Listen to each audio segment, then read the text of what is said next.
একদিকে ফারাওদের স্বর্ণযুগ, বিশাল বিশাল পিরামিড, কি বিশাল সাম্রাজ্য, তাই না? কিন্তু এই জাঁকজমকের ঠিক আড়ালেই কিন্তু লুকিয়েছিল একটা অন্য গল্প। হিব্রু সম্প্রদায়ে 400 বছরের দাসত্বের গল্প, তাদের নীরব কান্নার এক করুণ ইতিহাস। ভাবা যায়, দীর্ঘ 400 বছর এই হিব্রুরা মিশরের নিষ্ঠুর শাসনে একেবারে নিষ্পেষিত হচ্ছিল। কিন্তু এত কষ্টের পরেও তাদের মনের গভীরে একটাই আশা ছিল। তারা বিশ্বাস করত একদিন ঈশ্বর তাদের এই অন্ধকার থেকে বের করে আনার জন্য কাউকে না কাউকে ঠিক পাঠাবেন। কিন্তু প্রশ্ন হলো, কে হবেন সেই মুক্তিদূত? কোথা থেকে আসবেন তিনি? এই প্রশ্নগুলোই যেন মিশরের বাতাসে একটা ঝড়ের পূর্বাভাস দিচ্ছিল, একটা ঝড় যা কিনা ইতিহাসের মোড় ঘুরিয়ে দিতে চলেছিল। আর ঠিক এই প্রশ্নের উত্তরকে ঘিরেই আমাদের আজকের এই গল্প। তো চলুন আমরা সেই মহাকাব্যিক গল্পে ডুব দিই।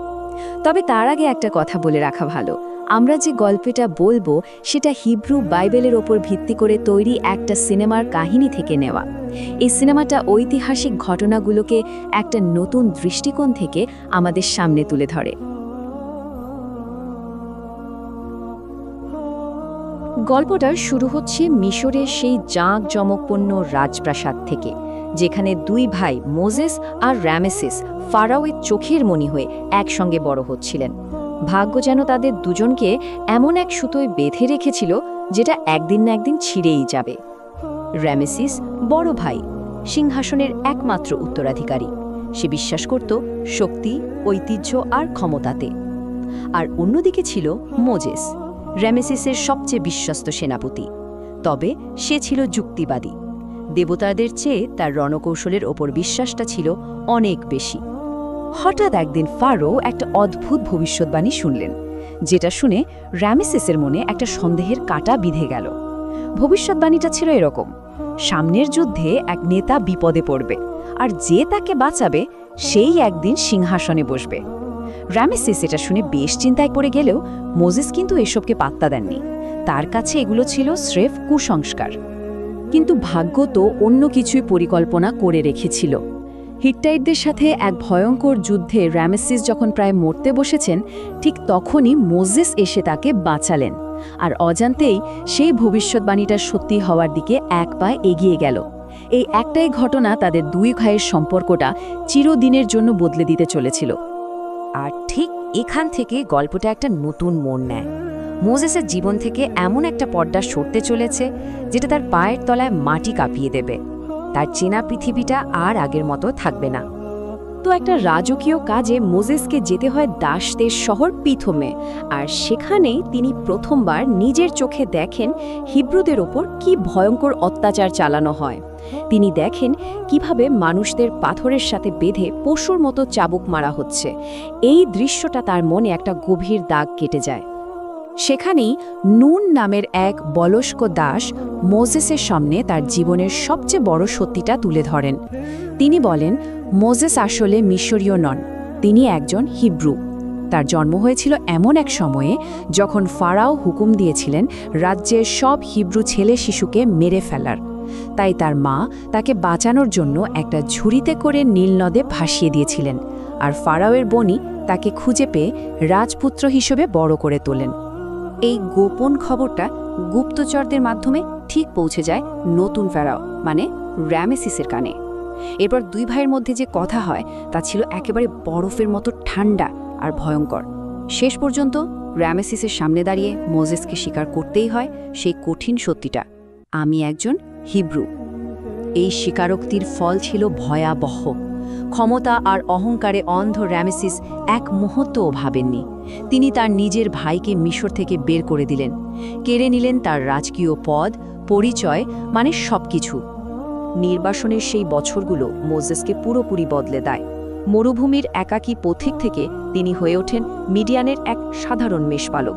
সেখানেই নতুন জীবন শুরু করেন। আর ঠিক সেখানেই এক পবিত্র পর্বতের চূড়ায় একটা জ্বলন্ত ঝোপের মধ্যে থেকে তিনি এক ঐশ্বরিক ডাক শুনতে পান। তাকে বলা হয়, মিশরে ফিরে যাও আর তোমার লোকদের মুক্ত করো। আর এই ঐশ্বরিক আদেশের পরে শুরু হয় আসল সংঘাত, বিশ্বাস আর ক্ষমতার এক লড়াই। মোজেস মিশরে ফিরে আসেন, কিন্তু এবার তিনি একা নন।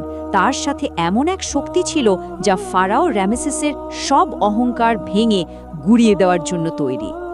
ফারাওয়ের দরবারে মোজেসের দাবিটা ছিল খুব সাধারণ, কিন্তু তার গলার স্বরে ছিল পাহাড়ের মতো দৃঢ়তা।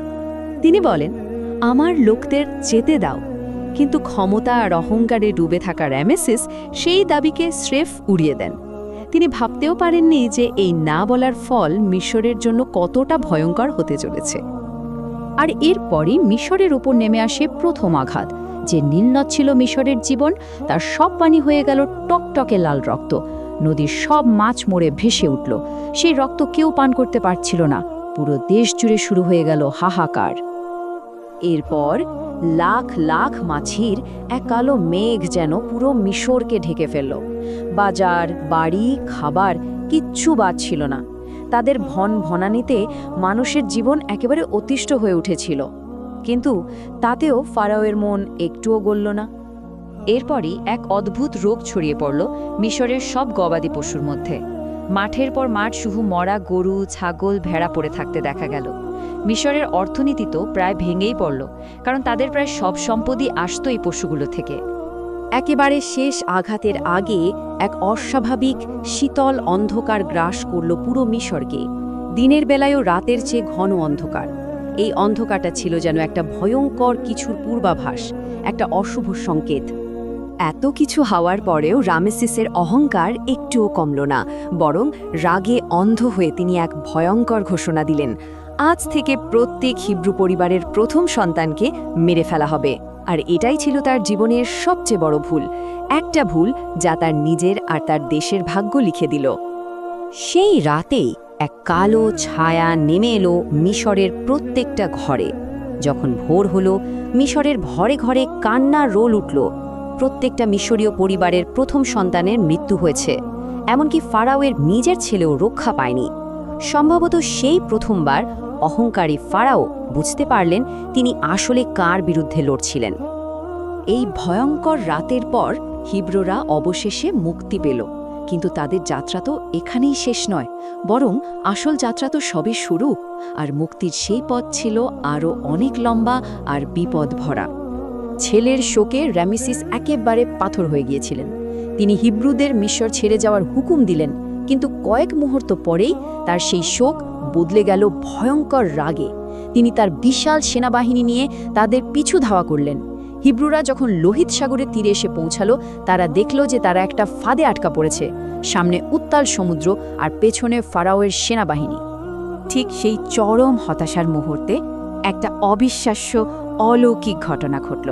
মোজেসের ইশারায় সমুদ্রের পানি দুই ভাগে ভাগ হয়ে গেল, আর মাঝখানে তৈরি হলো একটা শুকনো রাস্তা। হিব্রুরা নিরাপদে সেই রাস্তা দিয়ে পার হয়ে গেল। কিন্তু যখনই মিশরীয় সেনাবাহিনী তাদের পিছু পিছু সেই পথে নামল, দুই দিক থেকে জলের দেওয়াল তাদের ওপর আছড়ে পড়ল। ফারাওয়ের বিশাল সেনাবাহিনী আর তার অহংকার সবকিছুই ডুবে গেল সাগরের গভীরে। এই মহাকাব্যিক গল্পটা শেষ পর্যন্ত আমাদের একটা গভীর প্রশ্নের সামনে এনে দাঁড় করায়। যখন বিশ্বাস আর ক্ষমতা মুখোমুখি হয়, যখন এক ভাইয়ের অহংকার অন্য ভাইয়ের মুক্তির লড়াইয়ের বিরুদ্ধে দাঁড়ায়, তখন জয় পরাজয়ের পর আসলে কি পড়ে থাকে? কিছু স্মৃতি, কোনো শিক্ষা, নাকি শুধুই এক বিরাট শূন্যতা?